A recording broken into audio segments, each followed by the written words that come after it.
Hello dear student, 2023 2 mark or important question. So question to say a tank is filled with a water in a height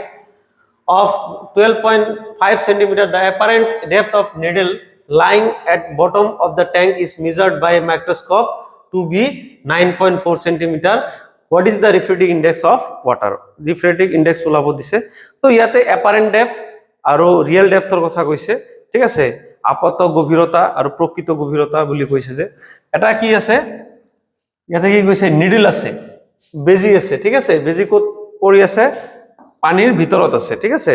ওয়াটাৰত আছে আচ্ছা ইয়াতে কিমান real depth কিমান বুলি কৈছে ইয়াতে এইচ ৰিয়েল ডেপথ কিমান কৈছে ৰিয়েল ডেপথ কিমান কৈছে 12.5 সেন্টিমিটাৰ কিন্তু যদি উপৰৰ পৰা দেখা যায় বেজিটো অলপ ওপৰত দেখা যাব আমি অলৰেডি জানো তো এইচ অ্যাপারেন্ট ডেপথ কিমান আছে অ্যাপারেন্ট ডেপথ হ'ব 9.4 সেন্টিমিটার রিফ্রেক্টিভ ইনডেক্স কিমান হ'ব প্রতিহরণাঙ্ক কিমান হ'ব বহুত ইজি যে n equal to h real divided by h apparent ঠিক আছে তো ভ্যালু খিনি পুট কৰি দিয়া h real এৰ ভ্যালু কিমান আছে 12.5 আৰু